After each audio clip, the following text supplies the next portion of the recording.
ఆయన ఒకానొకప్పుడు అరుణాచలం కొండ మీదకి ఎడుతుంటే ఒక పొదకి ఆయన కాలు తగిలింది. దాంట్లో తేనె పట్టుంది, తేనెటీగలు లేచాయి. ఆయన వెంటనే, అయ్యయ్యో మీరు కష్టపడి కట్టుకున్న ఇల్లు నా కాలు తగిలి మీ గూడు చిదిరింది, మీకు బాధ కలిగింది.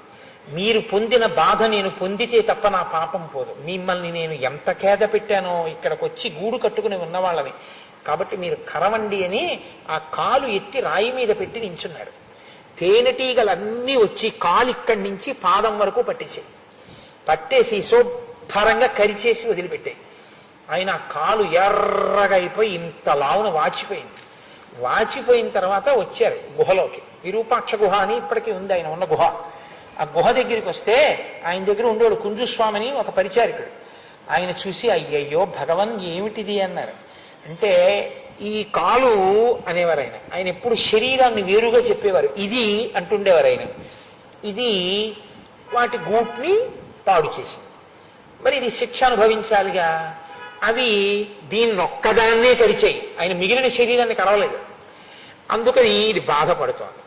దీని నిండా తేనెటీగల ముళ్ళు విరిగిపోయి ఎంత బాధపడుతోందో చూసావా. మరి జాగ్రత్తగా ఉండొద్దు, ఇంకోళ్ళని ఎందుకు బాధ పెట్టడం అన్నారు. అంటే అప్పుడు ఆ కుంజుస్వామి వెళ్ళి శ్రావణం తీసుకొచ్చి డాక్టర్ దగ్గరికి కూడా వెళ్ళలేదండి ఆయన.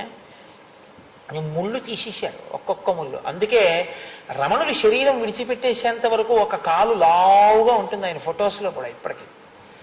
అంతటి బ్రాహ్మీమయ మూర్తులు, మహాపురుషులు ఈ దేశానికి ఖ్యాతి తెచ్చారు. వాళ్ళ వల్ల కీర్తి తప్ప నిజానికి ఈ దేశానికి కీర్తి కేవలం ఐశ్వర్యం వల్ల కాదు, అటువంటి మహాపురుషుల వలన కీర్తి వచ్చింది. సరే, ఇప్పుడు నా ప్రసంగం ఆ భగవాన్ రమణుల వైభవము అన్న వైపుకి వెడితే నేను ఆపుకోలేను. నాకు ఆయన అంటే అంత భక్తి, మహానుభావుడు.